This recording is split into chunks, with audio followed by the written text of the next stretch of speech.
Policial militar reage a assalto enquanto estava em atendimento no dentista em Ceilândia. Os criminosos entraram armados com facão. O PM deitou no chão e, quando foi abordado ali pelo bandido, conseguiu desarmá-lo e também render o outro criminoso. Segura na tela, diretor, as imagens que você em casa vai ver. Veja só a luta corporal entre PM no chão e bandido que foi tentar abordá-lo. O policial conseguiu sair, pegou a arma, rendeu o primeiro assaltante e lá teve que fazer um disparo, mas ainda fez um disparo protocolar que atingiu o braço do assaltante e conseguiu acabar com o assalto sem terminar com ninguém morto. Atitude exemplar, seguiu o manual e o protocolo. A gente vê essa história daqui a pouco porque a gente conversou com esse PM. Presidente Jair Bolsonaro embarca hoje rumo a Dubai. Ele parte para Lisboa, em Portugal, de onde segue para os Emirados Árabes Unidos, onde ocorre a Expo Dubai 2020. Em 15 de novembro será comemorado o Brazilian Day no Pavilhão do Brasil, na feira. Pai, filho e nora são presos em esquema de clonagem de placas de carros. Tatuzinho. Pois é, Malta, além de pai, filho e nora, tia e sobrinhos de Lusiânia e um superintendente de trânsito da cidade de Silvânia, no interior do estado de Goiás, são suspeitos de fazerem parte dessa organização criminosa. Daqui a pouco, todos os detalhes. Metrô retoma projeto guarda-chuva compartilhado. Como é que funciona, hein, Kátia Gomes? Olha, Malta, é uma excelente notícia para os esquecidinhos. Quem não levou o guarda-chuva, saiu de casa e deixou, agora vai poder pegar emprestado. Vai estar disponível na estação do metrô. Então é só pegar o guarda-chuva, ir embora e depois devolver. Você pretende fazer com o 13º salário? Vai só pagar conta? Vai dar para fazer um agradinho em casa? Ou você tá igual aquele áudio do Gustavo Lima nas redes sociais? Alô, meus credores! Esse mês eu não vou pagar ninguém. Só em novembro de 2022. Cantor tá sem show, tá quebrado. Alô, meus credores! Outubro, novembro e dezembro. Não faça compromisso com o meu dinheiro porque eu não tenho. Segura mais um dia pra nós. O SBT Brasília, primeira edição desta sexta-feira, já começou. A gente começa com imagens impressionantes e de muita tensão. Escuta essa história. Bandidos invadiram uma clínica odontológica em Ceilândia. No momento do crime, um policial militar era atendido por um dos dentistas ali do local. O PM reagiu e atirou em um dos criminosos.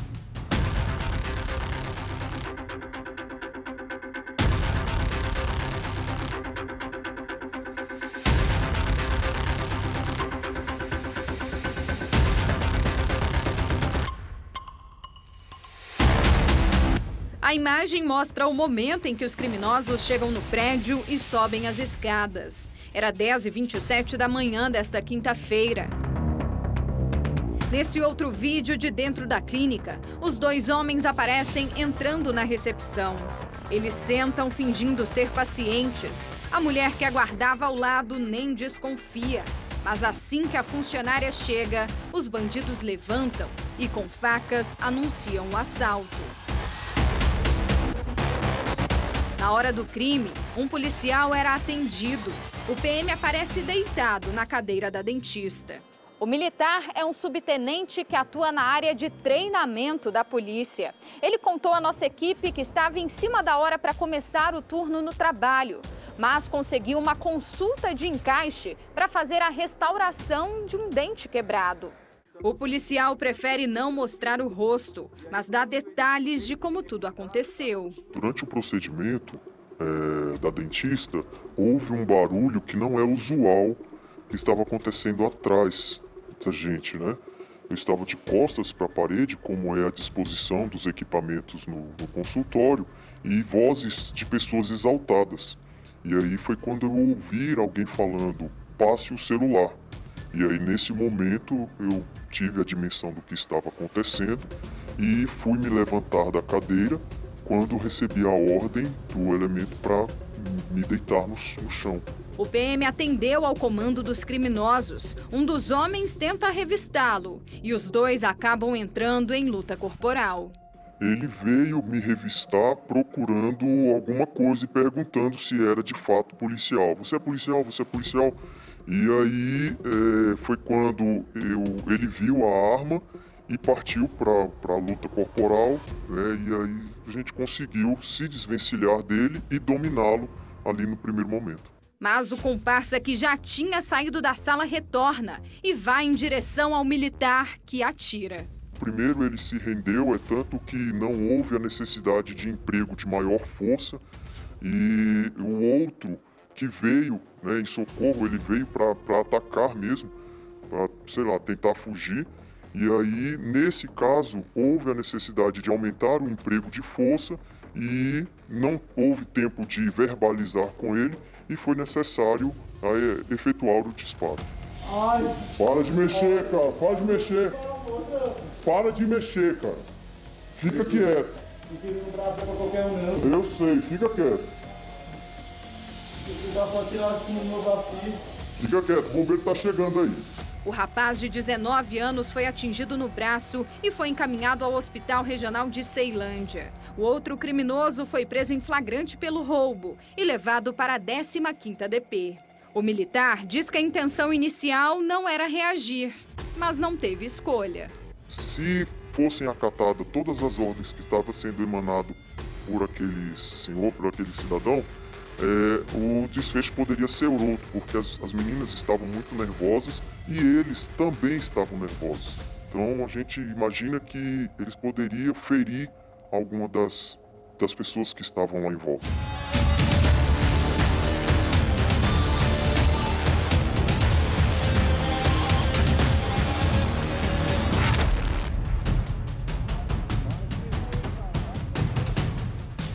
Mas que bom que terminou tudo bem. Eu gostaria aqui de destacar a habilidade, o sangue frio, a calma que esse policial teve para seguir o protocolo, cumprir a lei e garantir a segurança de todos ali durante essa abordagem. Como ele relatou, a repórter Vitória Mello, que trouxe essa reportagem para a gente, naquele momento, quando ele é abordado, ali nesse momento aí, pelo bandido com um facão na mão, ou ele reage, ou o ladrão descobre que ele é policial militar e a história poderia ter terminado de outra maneira. Talvez com o ladrão pegando a arma de fogo do policial militar e fazendo coisa pior, porque a gente sabe muito bem como que o criminoso reage quando descobre que entre as vítimas há um PM. Mas esse policial não. Com destreza e habilidade, ele se livrou do primeiro assaltante, imobilizou e conseguiu render o segundo com um tiro em uma área não letal, ou seja, não vitimou ainda o bandido. Embora as pessoas não se preocupariam muito, né? Vamos dizer que é real, se o criminoso tivesse morrido. Mas não é esse o protocolo. O protocolo que o policial militar cumpriu foi perfeito. A ele o nosso abraço, o nosso agradecimento e a honra dos brasilienses de ter um militar como esse na corporação. Hoje faz exatamente uma semana do acidente que matou a cantora Marília Mendonça e outras 4 pessoas. Ontem à noite, lá em Goiânia, família e amigos da cantora fizeram um culto em ação de graças por ela. Ainda é difícil acreditar que ela se foi, né? Estou sentindo minhas forças indo embora, mas tua presença me renova nessa hora. Vem, Senhor, vem e me leva além. Foi assim com música, do jeito que Marília Mendonça sempre gostou, independentemente da ocasião. Ao lado do irmão César Filho, Maiara e Maraísa se emocionaram em mais uma dedicação de amor à eterna amiga.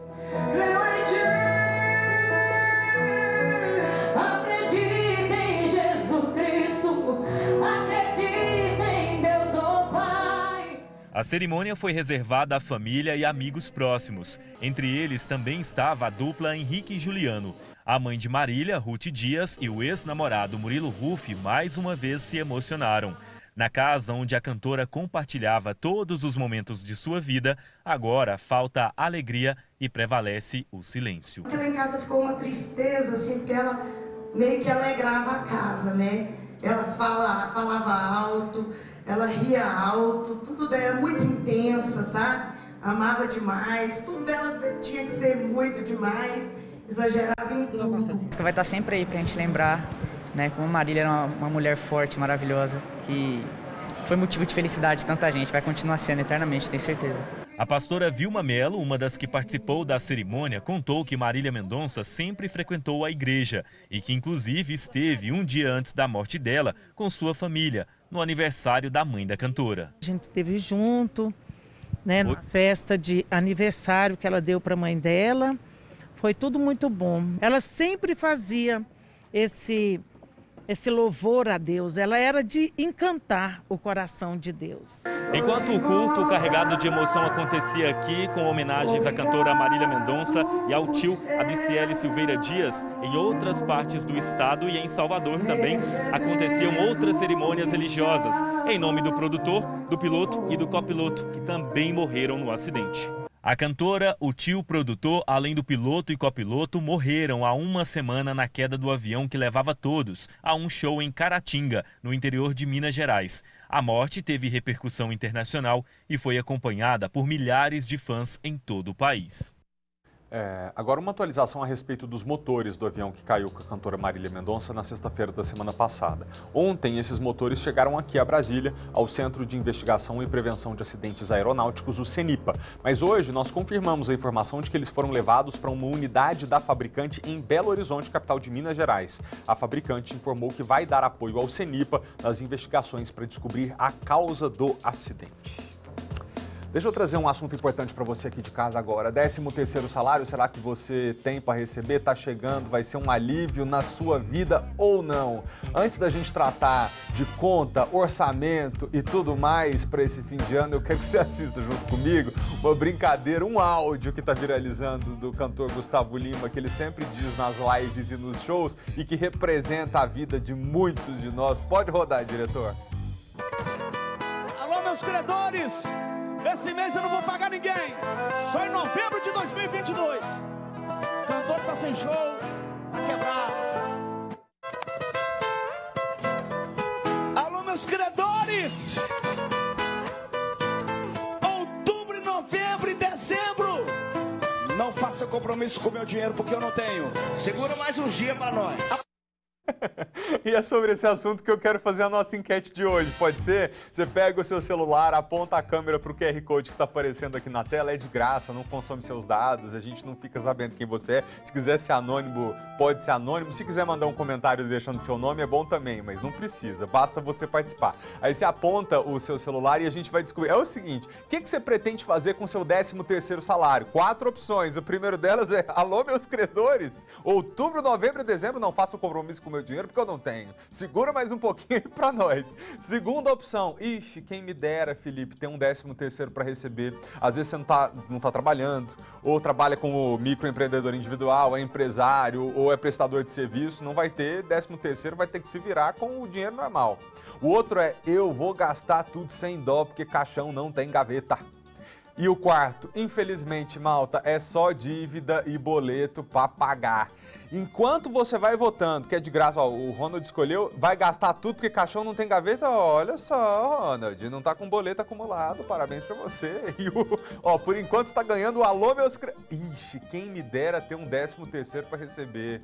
Pessoal, tá complicado, né? Enquanto vocês vão votando e a gente vai descobrindo o resultado aqui, a opinião das pessoas que estão em casa ao vivo, eu te digo, fim de ano chegou. E o 13º tá quase caindo na conta de alguns, não de todos. O que você está pensando em fazer? Gastar o dinheiro em compras ou economizar para pagar a dívida que começa logo em janeiro? Bom, tem algumas dicas que podem te ajudar. Tem gente que passa o ano inteiro esperando por esse dinheiro. Quando eu acabo ele, começa o outro ano, eu já começo a esperar, fazer planos para ele, de que maneira que eu vou gastar o dinheiro. A primeira parcela do 13º salário geralmente cai na conta no dia 30 de novembro. E o prazo para pagamento da segunda parcela é até 20 de dezembro. O valor é calculado com base no salário do trabalhador e o tempo de serviço ao longo do ano. Ainda que o trabalhador tenha tido uma redução de jornada e, consequentemente, de salário, é o mês de dezembro que vai servir como parâmetro para o pagamento do 13º. Fátima foi ao shopping só para passear, nada de sacola nas mãos. O 13º dela já está comprometido em um relacionamento sério com a casa própria. Comprei um imóvel, então eu vou terminar de pagar o imóvel. Então estou precisando muito do 13º para terminar de pagar. O Sindi Varejista prevê que o 13º gere uma movimentação de cerca de 7,5 bilhões de reais na economia do DF até o fim do ano. Uma boa notícia, é claro, para o comércio.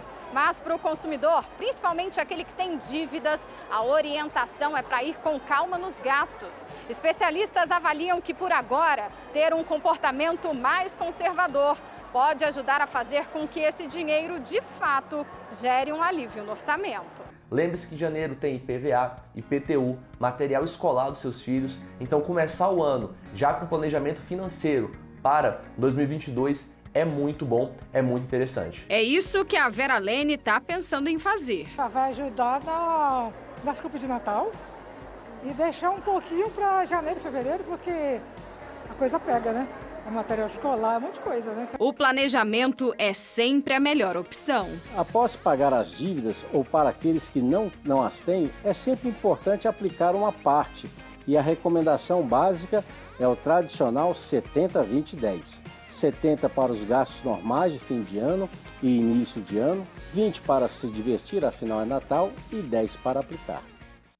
Você que está em casa vai responder na nossa enquete. Um dos nossos telespectadores que não quis se identificar disse o seguinte: ô Malta, meu pagamento está atrasado desde segunda-feira e eu trabalho fichado, meus devedores que me compreendam. Em sua homenagem, ô diretor, eu vou pedir o seguinte: você roda o VT de novo com o Gustavo Lima, depois na sequência, quando passar o vídeo do TikTok, eu quero tentar dublar igual o Lucas das redes sociais. Se eu conseguir ficar bom, você bota nas nossas redes. Vai, roda aí! Alô, meus credores, esse mês eu não vou pagar ninguém, só em novembro de 2022. Cantor tá sem show, tá quebrado. Alô, meus credores, outubro, novembro e dezembro, não faça compromisso com o meu dinheiro porque eu não tenho. Segura mais uns dias pra nós. Ficou bom? Vamos ver o resultado da enquete. O que você planeja fazer com o seu 13º salário? Quem me dera ter um 13º para receber? É a resposta de 41%, é isso? 41% dos nossos telespectadores, 45%. E o pessoal que tá igual eu aqui, pedindo para os credores não fazerem compromisso com o dinheiro, são 25% dos nossos telespectadores. Infelizmente, só pagar a dívida e boleto é 22%. E vou gastar tudo porque caixão não tem gaveta, é a resposta de 9% dos nossos telespectadores. Vamos ver o que vocês disseram de comentários. Eu tô devendo, mas vou gastar mesmo assim. Não consegui votar porque caixão não tem gaveta e meus credores que me aguardem, amigo de Deus. Tem outra frase que é o seguinte: essa da gente gastar tudo porque da vida a gente não leva nada. Eu nem juntei nada, nem morri. O negócio fica complicado. O outro, a vida do trabalhador brasileiro tá complicada porque as coisas estão todas caras. O 13º vai ser uma salvação na vida de muita gente, é verdade. A não ser desses 27% aí de pessoas que estão falando assim: ô, meus credores, segura aí pra nós. Obrigado a você de casa pela participação, viu? Mudando de assunto agora e continuando o nosso noticiário, escuta esse absurdo. 6 pessoas estavam se passando por juízes e servidores do Tribunal de Justiça aqui do Distrito Federal para aplicar golpes em prefeituras de todo o país. Eles foram presos em Campinas, interior de São Paulo, e Hortolândia.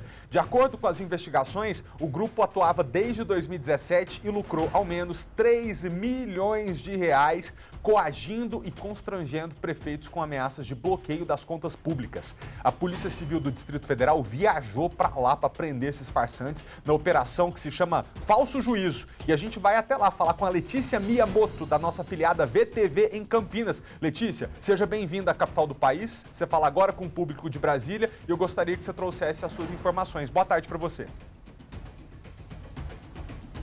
Oi, Felipe. Boa tarde para você. Boa tarde a todos que acompanham o SBT Brasília. Assim como você passou as informações, a Delegacia Especial de Crimes Cibernéticos, a Polícia Civil de Campinas, do Distrito Federal e também o GOI prenderam 6 pessoas na data de hoje. 5 em Campinas e 1 em Hortolândia. Uma dessas pessoas acabou sendo liberada, mas ainda prestará esclarecimentos à Polícia Civil. De acordo com informações da Polícia Civil, estes criminosos agiam fingindo serem juízes e também funcionários do Tribunal de Justiça do Distrito Federal, entravam em contato por telefone com algumas prefeituras espalhadas em diversos estados do país e diziam que essas prefeituras tinham dívidas e que se eles não pagassem essas dívidas, as contas públicas seriam bloqueadas. Eles usavam diversos documentos falsos e também telefones com o prefixo 61. O alvo destes criminosos eram prefeituras, administrações que eram recentes, gestões recentes. Justamente para as pessoas com medo de terem as contas bloqueadas, já faziam o pagamento o quanto antes para estes criminosos. Eles utilizavam também sentenças falsas, atos judiciais, tudo para ser o mais convincente possível. Essa investigação existe desde 2020, de acordo com informações também da Polícia Civil. Este grupo criminoso agia desde 2017 e que eles lucraram neste tempo cerca de 3 milhões de reais. Agora, pelo menos 50 prefeituras já foram identificadas que sofreram este golpe deste grupo criminoso, espalhadas, como eu disse, por diversos estados do Brasil, como, por exemplo, Alagoas, Amazonas, Bahia, Ceará, Goiás, Mato Grosso do Sul, Pará, Paraná e Piauí.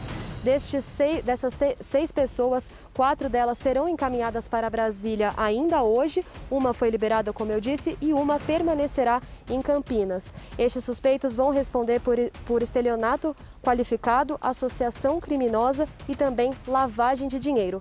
Volto com você, Felipe. Letícia, muito obrigado, viu, pelas informações. Obrigado a você, ao pessoal da VTV em Campinas. Bom trabalho. O presidente Jair Bolsonaro embarcou agora há pouco para os Emirados Árabes Unidos. Na agenda, além de acordos comerciais, Bolsonaro participa da Expo Dubai, o principal evento global desde o início da pandemia. As informações com os enviados especiais Natália Fruê e Christian Iene. O presidente deve chegar em Dubai no sábado, acompanhado da primeira-dama Michele Bolsonaro e do ministro Paulo Guedes da Economia e Carlos França das Relações Exteriores. Por causa da votação da PEC dos precatórios e da discussão sobre o Auxílio Brasil, assessores do Planalto chegaram a cogitar o cancelamento da agenda pelos Emirados. Mas prevaleceu a avaliação de que o roteiro por aqui é importante para atrair investimentos de países do Golfo Pérsico. No domingo está marcado encontro com o primeiro-ministro e vice-presidente dos Emirados, Sheikh Mohammed bin Rashid Al Maktoum, e com o príncipe herdeiro de Abu Dhabi, Mohammed bin Zayed Al Nahyan. Na pauta, a alta no preço do petróleo e também a discussão de parcerias entre os países para desenvolver outras formas de geração de energia. Bolsonaro participa também de uma feira da indústria espacial e da aviação, já que o governo brasileiro tem interesse em negociar as aeronaves produzidas pela Embraer. No período aqui em Dubai, a expectativa é fechar acordos comerciais na ordem de 10 bilhões de dólares. Daqui, o presidente segue também para o Bahrein e para o Catar. Quem te viu, quem te vê, hein, Natália Fruê? Um dia fazendo portaria de ministério, sentada na calçada, comendo marmita debaixo do sol quente, outro dia em Dubai. A vida dá voltas. Obrigado, Nath. Bom trabalho aí pra você. De volta ao Distrito Federal, uma mega operação realizada pela Polícia Civil do Estado de Goiás e pela PCDF, por meio da Corpatri, prendeu uma quadrilha especializada em clonar placa de carro.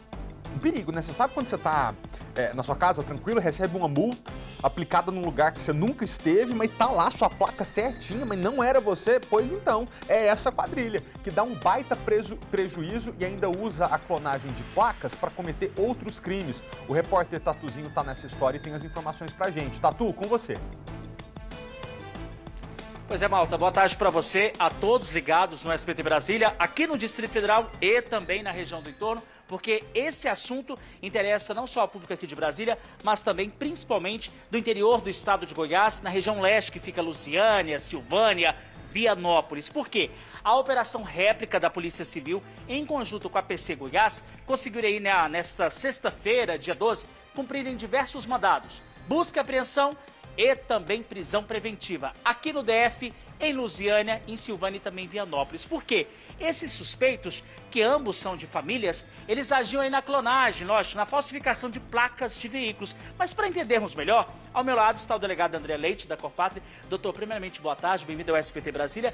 Como é que começou esse trabalho investigativo? Já tem tempo?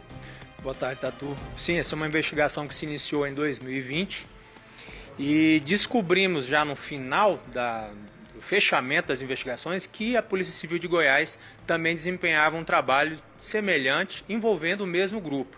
E por isso a decisão de deflagração conjunta para que tivéssemos um êxito interessante para ambas as instituições. Agora, doutor, como é que era o esquema criminoso na prática? Tanto essa família aqui do DF, que parece que era pai, nora, filho, e também a tia e sobrinhos lá de Lusiânia.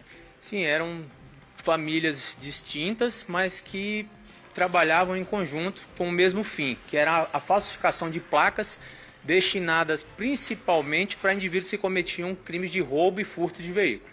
Agora, doutor, eles contavam nessa organização criminosa, que a gente já pode tratar como uma organização, uma quadrilha, com a ajuda, inclusive, de pessoas ligadas ao Detran, né? Inclusive, tem até superintendente envolvido de Silvânia.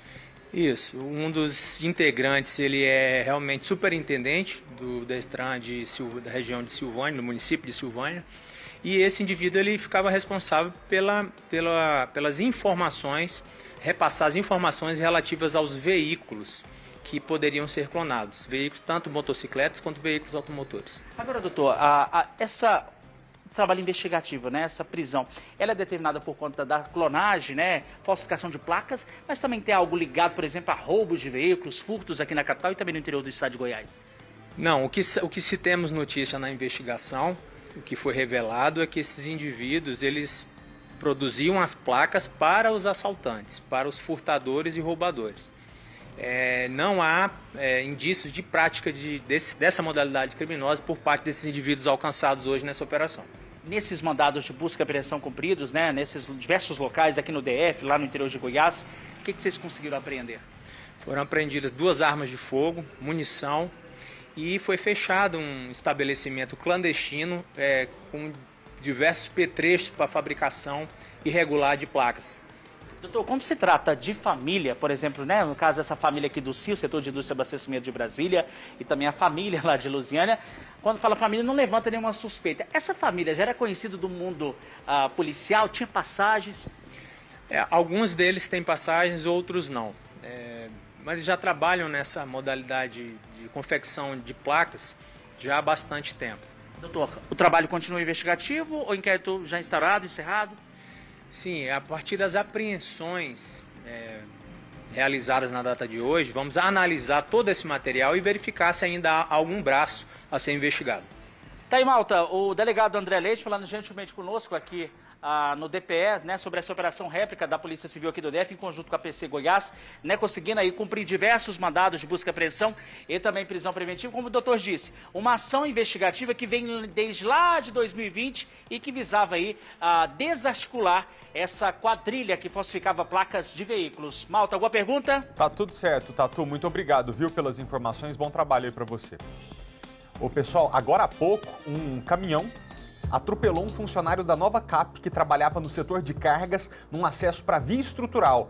Esse homem foi levado em estado grave para o hospital de base. Além do atropelamento, o motorista, que perdeu o controle da direção, ainda bateu o caminhão contra um poste de alta tensão de energia elétrica. O veículo estava carregado de botijões de gás. O motorista não se machucou e não precisou de atendimento médico. Os bombeiros acionaram a companhia de energia para desligar os cabos e poderem retirar os botijões do local. Que perigo, hein? Ontem foi o botijão que causou aquele incêndio aqui. O caminhão terceirizado prestava serviço para um grande depósito de gás. A venda de produtos manipulados tem um mercado cativo aqui no Distrito Federal. Você é um cliente? É um pessoal que, por opção ou por necessidades médicas, precisa adaptar o tipo de produto que vai consumir. A nossa equipe foi conhecer o laboratório de uma farmácia de manipulação que transforma receitas médicas, levando em consideração as necessidades de cada paciente. Pirulitos, chocolates, gelatinas. Parece uma fábrica de doces, mas não é. Tudo isso que você vê nas imagens tem ingredientes farmacêuticos. Posso ter gomas, chocolates, jujubas, pirulitos Ou então as formas tradicionais das cápsulas podem ser feitas em cápsulas veganas sem gelatina de origem animal. Aqui nesse laboratório dessa farmácia de manipulação, cada produto é exclusivo, produzido de acordo com a necessidade de cada pessoa. Leva em conta idade, alergias, a doença, o peso, o tipo de pele ou até mesmo se a pessoa consegue ou não engolir uma cápsula. Doses de saúde cada vez mais procuradas pelos brasilienses. De acordo com a associação responsável pelas farmácias de manipulação no Brasil, entre maio e junho do ano passado, a venda de produtos manipulados cresceu mais de 50% no Distrito Federal. A Valesca é uma dessas consumidoras, seja na busca por vitaminas ou até mesmo na hora de cuidar do corpo, da pele ou despistar a fome. Aqui é muito formiguinha aí, que ajuda muito na vontade de comer doce, então principalmente aquele pós-almoço, em vez de ser uma sobremesa, é o chocolate antidoce. O pirulito de morosil é algo também que eu sempre tenho na bolsa, que é um pirulito que tem morosil, né, que ajuda na queima de gordura abdominal. Medicamentos sob medida, feitos 1 a 1. Possibilidades de unir uma ou mais substâncias ou até mesmo retirar da fórmula componentes que não fazem bem ao paciente em um remédio industrializado. O produto se adapta a você e não você se adapta ao produto. Vou dar alguns exemplos. Uma pessoa que tem alergia a um determinado corante.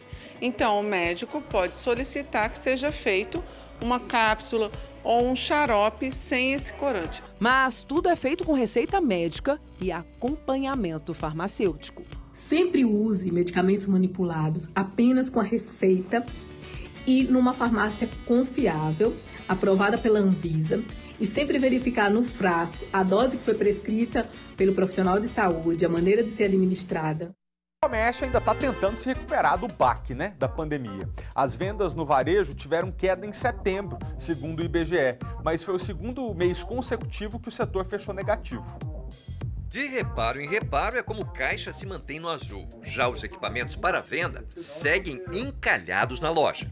Não dá para comprar, as pessoas estão muito apertadas. É todo mundo aproveitando tudo que tem em casa. Em setembro, o segmento de equipamentos e material para escritório, informática e comunicação recuou quase 4%. Foi a queda mais acentuada do comércio varejista, que teve uma retração de 1,3% no período, fechando o trimestre também no vermelho. Das 8 atividades pesquisadas pelo IBGE, 6 registraram desempenho negativo em setembro. Mercados, hipermercados, alimentos e bebidas representam o grupo que tem maior peso na composição do índice e também encolheu, 1,5%. Os pequenos comerciantes são os que mais sofrem. Os custos aumentaram, a conta não fecha. A sua margem de lucro reduziu? Sim, em torno de 15% a 20% menos em cima de cada produto. É o resultado de uma combinação de fatores econômicos, explica este economista do IBMEC. O poder de compra do brasileiro numa inflação acima de 10%, ele é bastante corroído, né? E além da inflação, a gente tem juros em ascensão. E o crédito mais caro, significa um volume menor de vendas. O setor ainda registra crescimento no acumulado de 2021, 3,8%. No curto prazo, as festas de fim de ano podem melhorar os negócios, mas com inflação e juros altos, a perspectiva para o futuro não é animadora. As expectativas dos analistas, eles vêm se deteriorando numa velocidade bastante acelerada.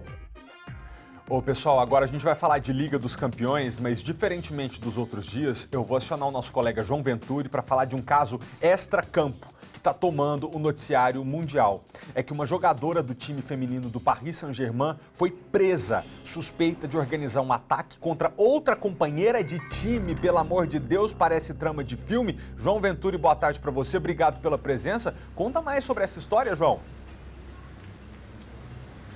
Oi, Malta, boa tarde para você, boa tarde para todo mundo que está com a gente. Você falou muito bem, esse caso está ganhando uma repercussão enorme no mundo todo, aqui na França então nem se fala.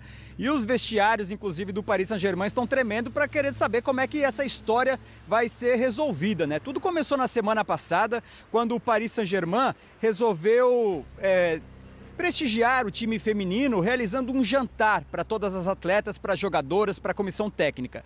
Ao saírem do jantar, em um dos carros tinham 2 jogadoras, a Keira, a Diallo e mais uma terceira pessoa que ainda não foi revelada quem era essa terceira pessoa. Elas voltando para casa no carro, em determinado momento, o carro onde elas estavam foi abordado por um outro veículo. E nesse outro veículo saíram 2 homens encapuzados, foram em direção ao carro dessas atletas e procuraram exatamente pela Keira. O único nome das 3 pessoas que estavam no carro, eles pediram exatamente pela Keira. E a partir daí começaram a agredir a atleta com uma barra de ferro, tanto nas pernas quanto nas mãos. Relatos de testemunhas, inclusive para a polícia, dizem que quando se presenciou as agressões, parecia que a vontade desses agressores é realmente acabar com as pernas da jogadora para que ela não tivesse mais condições de ser atleta. Isso causou uma grande estranheza, porque esses homens encapuzados procuraram justamente por uma única pessoa, sendo que haviam mais 2 dentro do carro. E o jornal L'Équipe, um dos principais jornais aqui de Paris, chegou a levantar a suspeita de que se trata de uma briga por posição. São 2 jogadoras francesas, 2 jogadoras que jogam no meio-campo do Paris Saint-Germain e também da seleção francesa. Resultado, a Keira, depois de ter sido agredida, foi levada para o hospital para todo o atendimento. Ela recebeu pontos nas pernas e também nas mãos, ficou sob observação durante alguns dias e na semana seguinte teve uma partida de Liga dos Campeões feminina entre o Paris Saint-Germain e o Real Madrid. E aí, com a Keira fora, a Diallo acabou assumindo a titularidade e participou do jogo. O Paris Saint-Germain acabou vencendo por 4-0. E aí se aumentou ainda mais essa polêmica voltada aí a Diallo. Ela chegou a ser presa, ficou presa por 36 horas, mas a polícia acabou liberando ela ainda ontem por falta de provas. Além dela, além da Diallo, atleta do Paris Saint-Germain, um outro homem também foi preso porque foi constatado que havia muitas ligações do telefone dele para o telefone da Diallo. E esse homem já tem uma passagem pela polícia, várias acusações de violência, de agressão, mas ele disse que havia estado em contato com a Diallo porque eles são muito amigos. Então ele estava preocupado com a colega, mas que os dois não têm nada a ver com o caso. O fato é que esse crime, essa investigação está sendo feita pela polícia de Versalhes. O Paris Saint-Germain, em nota, divulgou que condena as agressões na sua atleta, mas que está colaborando com a polícia para resolver este caso. Agora, toda essa questão de fato tem mexido muito com a imprensa francesa, até porque envolve 2 atletas do time aqui de Paris, o principal time de Paris, e 2 atletas da seleção francesa, Malta. E porque vai contra tudo que a gente aprende sobre esporte. A prática esportiva, ela denota espírito de equipe, respeito às regras, respeito ao companheiro, entender que você só pode ser melhor do que você mesmo. Então agora, quando você usa dessa baixaria e covardia para poder tirar da sua frente, do seu caminho, uma colega de profissão, é realmente um negócio inaceitável. Ô João, muito obrigado, viu, pela presença de sempre aqui no nosso jornal e bom trabalho para você aí na França. Ô, pessoal, posso fazer um rápido intervalo? Lembrando para você de casa que estamos ao vivo sempre até 1h da tarde, tá? Então não muda de canal. Na volta do break, a gente fala sobre o projeto do metrô que compartilha guarda-chuvas esquecidos nos achados e perdidos das estações. Sabe como é que vai funcionar? Você pode pegar um guarda-chuva de graça. Se você estiver na rua, caiu o toró, você não sabe o que faz, pode pegar lá no metrô, tem que devolver depois. Mas a gente explica daqui a pouquinho. Já voltamos.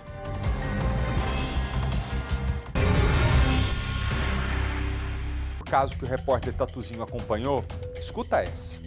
É de uma menina de 13 anos de idade que foi dada como desaparecida, mas aparentemente ela fugiu de casa para o Ceará e estava acompanhada de um homem de 34 anos, tá? Um homem de 34 anos de idade com uma menina de 13, é mais conhecido como estupro de vulnerável, mesmo se tiver consentimento da vítima. Essa menina pegou um avião sozinha e foi para lá. Então a gente faz aqui um alerta importante. Tatuzinho, é com você. Oi, Malta, pois é, de volta com esse assunto, um assunto emblemático, porque como que uma garota de apenas 13 anos, ela conseguiu burlar toda aquela questão de segurança do aeroporto e conseguiu viajar para o estado do Ceará e encontrar esse suspeito, né, de estupro, de pedofilia, esse homem de 37 anos. E o curioso, ô Felipe, é que desde antes do desaparecimento, até então, familiares preocupados, né, angustiados por conta do sumiço da pequena Tainá, da jovem Tainá, a garota de apenas 13 anos, esse homem, ele teria vindo aqui ao Distrito Federal conhecer a Tainá. Mas só que veja só, a mãe, ela sabia de que a Tainá estava conversando com uma pessoa, mas acreditava ser um adolescente da idade dela, de 13 anos, 14 anos no máximo. Inclusive, eu falei agora de forma bem exclusiva, falei com o tio da Tainá, eles estão muito preocupados porque a família está condenando a mãe, dizendo que a mãe acabou consentindo com a relação, mas não. Ela não sabia que se tratava de um homem mais velho, um homem de 37 anos. Inclusive, antes do desaparecimento, esse autor, ele veio ao DF e teria marcado um encontro com a Tainá numa estação de metrô. A mãe foi a esse encontro, levou a filha, mas só que a filha o tempo todo falava, mãe, fica de longe, não deixou a mãe chegar próximo. Inclusive, esse homem o tempo todo de máscaras. Mas só que no dia 5... a Tainá disse que iria para uma excursão escolar ali na região de Samambaia Sul. Nessa excursão escolar, que seria às 6 horas da manhã, ela acabou conversando, trocando algumas mensagens com a mãe, mas só que depois das 18 horas não deu mais notícias. E foi aí que a mãe deu o sinal de alerta na mãe, a mãe procurou a escola e lá na escola disse, não teve nenhuma excursão. E a Tainá também não apareceu aqui na escola.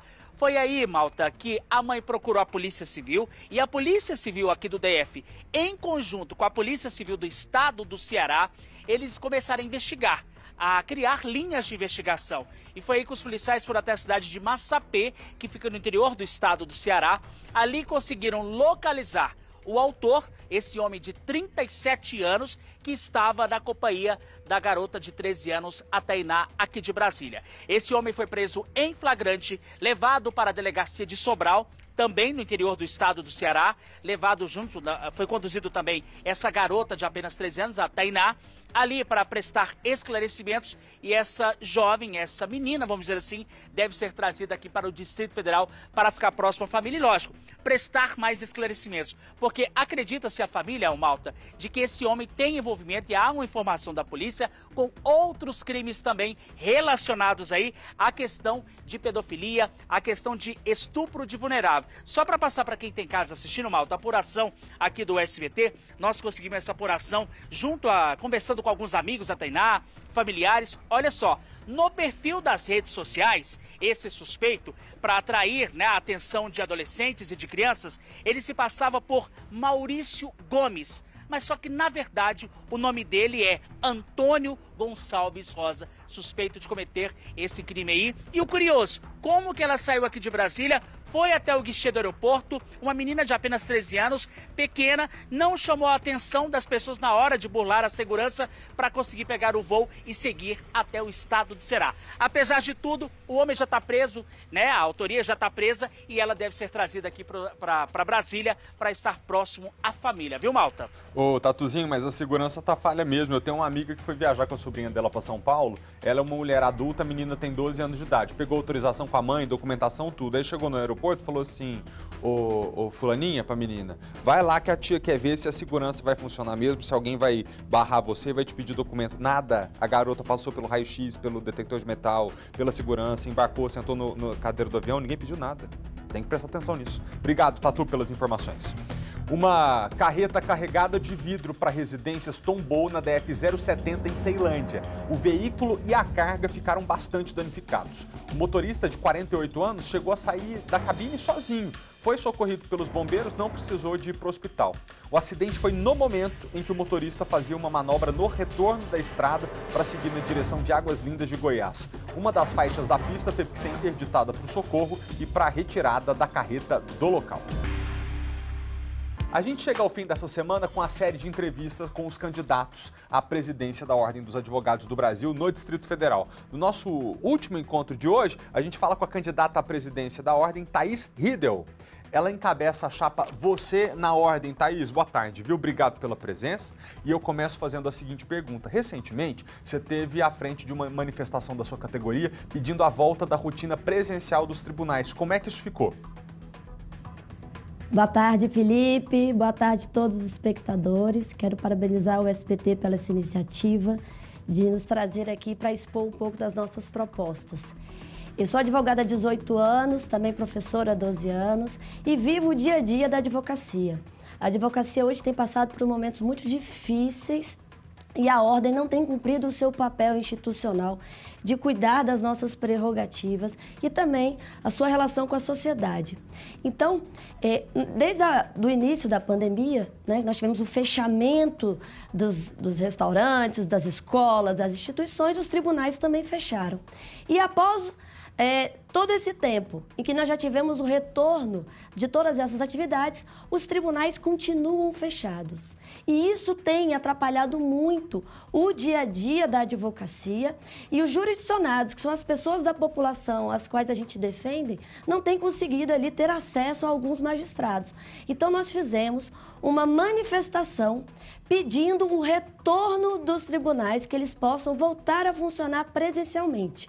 Eu acho que a gente tem ali todo um papel importante que o Judiciário tem desempenhado, ele conseguiu se reinventar em muitos pontos com a tecnologia, mas nós precisamos ter ali os juízes fazendo esse atendimento não só de forma virtual, mas também presencial. E foi nesse sentido que nós demos uma pausa na campanha, chamamos todos os candidatos para fazer o que a Ordem não tem conseguido fazer, que é se colocar à frente das questões importantes. A população precisa dos tribunais abertos. E foi nesse sentimento que a gente foi exigindo respeito pela nossa classe. Thaís, a chapa da senhora excluiu dos participantes uma candidata, um membro, né, uma mulher, uma advogada, depois que ela se tornou ré numa denúncia de injúria racial. Essa exclusão não poderia ter sido feita antes? Veja, Felipe, não houve exclusão. Na verdade, o nosso grupo, o trabalho da Ordem é um trabalho voluntário. São pessoas que se colocam para servir a classe, não é? Quando nós tivemos ciência de que havia essa situação com essa pessoa, nós conversamos e ela voluntariamente saiu da chapa. Inclusive, eu quero aqui chamar a atenção que as eleições, elas devem vir de forma propositiva. Eu tenho sido atacada, infelizmente, pela chapa da atual gestão, incessantemente. Fizeram na última semana, de forma covarde, uma impugnação somente para pessoas da minha chapa. Nós tivemos um avanço muito grande nessas eleições, que foi a obrigatoriedade de termos na chapa 50% mulheres, 50% homens e 30% de negros, pretos e pardos. E assim, pelo edital, nós cumprindo o edital, nós trouxemos várias pessoas, e a nossa chapa tem pessoas de todas as áreas, de todas as regiões, para que a gente possa ter um projeto muito aderente ao que a advocacia necessita. E algumas pessoas da minha chapa, somente da minha chapa, foram impugnadas. E o pior, seus dados pessoais foram devassados, espalhados na internet com a foto das crianças, seus dados sensíveis de endereço. Uma exposição que eu nunca vi na vida, que me entristece. Eu também sou solidária a todos esses colegas que passaram por isso. Mas ontem, a Comissão Eleitoral, de forma muito justa, indeferiu essa impugnação. Eu peço, inclusive, que a gente possa continuar aí, temos uma semana de campanha, trazendo propostas para a advocacia, que tanto precisa da Ordem. Thaís, a chapa da senhora é percebida pelos outros candidatos como uma chapa apoiada por advogados ligados ao advogado e também governador do Distrito Federal, Ibanez Rocha. A senhora acha que esse fato desequilibra a disputa? Felipe, isso não existe. Eu fui conselheira durante 6 anos. Os 3 primeiros anos, o atual governador era o presidente da Ordem, doutor Ibanez, e depois, nos outros 3 anos, foi o doutor Juliano Costa Couto. Agora a gente tem um novo grupo, inclusive 80% das pessoas que estão disputando pela primeira vez as eleições da Ordem. Então, querer trazer um argumento político numa instituição que tem que ser apartidária, né, não é o correto.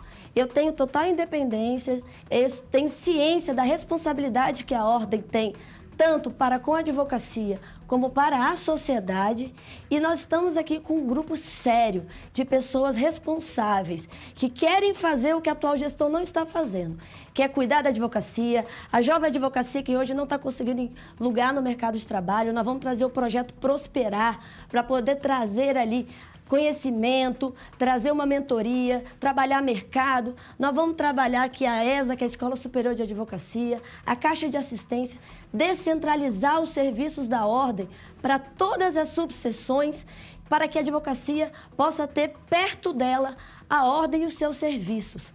Então, eu tenho muita ciência da responsabilidade desse compromisso e temos, assim, um grupo que está muito disposto a servir a advocacia, porque é isso que a gente precisa. Isso. Para a gente concluir, primeiro eu te agradeço muito, tá, pela presença aqui no estúdio do SBT e por compartilhar com a gente dessas informações. Para a gente encerrar, queria conceder à senhora 30 segundos para que você pudesse se dirigir aos seus colegas e defender a sua candidatura. Agradeço mais uma vez a oportunidade e quero chamar a Advocacia do Distrito Federal para que aproveite esse momento agora para refletirmos o que nós queremos da ordem. Os 3 últimos anos não foram bons. A atual gestão não merece uma reeleição. Não é possível utilizar uma pandemia pela desculpa pelo que não fez. É no momento de dificuldade que a gente mostra quem são as verdadeiras lideranças. E é mais do que nunca, a advocacia do Distrito Federal precisou da ordem e não teve o devido apoio. Então é nesse espírito de respeito às pessoas, de exigir a valorização da advocacia e da população que por nós é representada, que eu me coloco à disposição. A nossa chapa é Você na Ordem, que é um chamado para toda a advocacia do Distrito Federal para vir participar conosco desse processo, trazer suas sugestões, vir participar conosco das comissões temáticas e no dia 21 de novembro, que é um domingo, vote 61, que é uma homenagem a toda a advocacia do Distrito Federal. Thaís, muito obrigado pela presença e boa sorte. Muito obrigada. Durante toda a semana, você em casa acompanhou aqui no SBT Brasília, primeira edição, entrevistas com os candidatos à presidência da Ordem dos Advogados do Brasil no Distrito Federal. De forma pioneira, o nosso jornal trouxe esse debate para a TV aberta, para poder alcançar os quase 50 mil advogados aptos a votarem nas eleições de novembro aqui no DF e também para informar a sociedade como um todo. Sociedade que tem interesse em melhorar as condições de acesso à justiça, especialmente para a população mais carente. Agora a gente fala ao vivo com a repórter Kátia Gomes, porque o tempo está fechando, ficar em casa é bom, mas quem vai para a rua precisa de guarda-chuva. Kátia, onde é que você está? Que projeto que você vai explicar para a gente hoje? Oi, Malta, eu estou aqui na estação Galeria do metrô. Deixa eu te fazer uma pergunta. Você lembra toda vez que você sai de casa de levar o guarda-chuva? Não. Eu não lembro nem de levar o guarda-chuva, nem de levar a capa de chuva, nem... Não, eu sou a pessoa mais despreparada que tem para pegar um toró no meio da rua, Kátia. Eu também, olha, quando eu levo o guarda-chuva eu deixo no carro. E aí como você faz para sair do trabalho e chegar no carro, né? Acaba se molhando. Então, pensando nisso, nas pessoas esquecidinhas, é o que o metrô agora está com um projeto muito bacana. Ele vai emprestar guarda-chuva. E de onde que saíram esses guarda-chuvas? Daqui, olha, do Achados e Perdidos. Muita gente deixa guarda-chuva dentro do metrô e aí eles não podem ficar com esses objetos por mais de 6 meses. Eles sempre precisam dar uma destinação. E agora a ideia é essa. Então, uma pessoa que saiu do metrô, viu que está chovendo e esqueceu, olha, ela vai poder escolher um guarda-chuva e aí vai conseguir se proteger. Só tem uma regra, Malta. O metrô agora conta com a honestidade das pessoas. Elas precisam devolver. E para a pessoa que pegou o guarda-chuva, né, e não lembra de onde que conseguiu aquele guarda-chuva, olha, tem uma marca aqui, tá vendo? Pedi para o Edilson mostrar. Ele vem identificado, Metrô DF, inclusive também tem um lacre. Então, quando a gente chegou aqui na estação, a gente encontrou esse balde vazio. E foi uma coisa bem legal, porque a gente percebe que esse projeto já está funcionando, já está dando certo. E aí o guardinha disse que tinha mais, né, tinham mais guarda-chuvas guardados, aí ele pegou isso aqui pra gente. Inclusive a gente até flagrou um senhorzinho pegando o guarda-chuva e indo embora, né? Agora já parou de chover, mas estava chovendo um pouquinho. Então a ideia é essa, é realmente compartilhar o guarda-chuva aqui com os usuários do metrô e também contar com a honestidade deles. Então quem precisar é só pegar o guarda-chuva, seguir para o trabalho, para casa, né? Ou para a escola, para onde a pessoa estiver indo. E quando ela voltar na próxima vez até uma estação, ela devolver. Bom, atualmente são 3 pontos que tem esse compartilhamento na estação de Samambaia, Ceilândia Centro e aqui na Galeria dos Estados. Ao todo, são 125 guarda-chuvas disponíveis para esse projeto, Malta. Ô, Kátia, só peraí. Então a pessoa chega, pode pegar o guarda-chuva na chegada da estação, utiliza durante o dia, por exemplo, e depois se compromete a devolver. Ninguém tem que preencher nada não, né? Estamos contando com a honestidade das pessoas mesmo.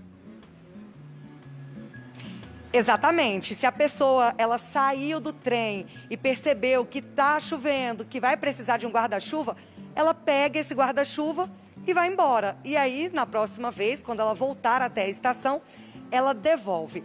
Bom, nós temos uma sonora, né, um vídeo de uma funcionária do Achados e Perdidos, ela que teve essa ideia do compartilhamento. Vamos ouvir agora. Via que tinha muito guarda-chuva, as pessoas perdiam, chegavam até nós e não eram reclamados, não eram procurados pelas pessoas que tinham perdido. Pelo simples fato do guarda-chuva ser um objeto barato, as pessoas não iam perder tempo para pagar uma passagem e de volta que era o valor do guarda-chuva para vir reclamar. E eu via também que muita gente ficava, às vezes, a maior parte das vezes, quando estava chovendo, aqui próximo ao posto, esperando passar chuva para ir para um médico, uma coisa assim. Viu que elas precisavam de sair e ficava perdendo tempo por causa do não estar com o guarda-chuva na mão. Eu comecei a emprestar os meus, dar o meu. Aí voltava, às vezes não voltava. Se tinha algum danificado, eu também perguntava se a pessoa queria levar. Às vezes estava quebrado do lado, quebrado o cabo. Aí ela levava. E eu vi necessidade de fazer isso para o usuário, de devolver para o usuário o que era dele.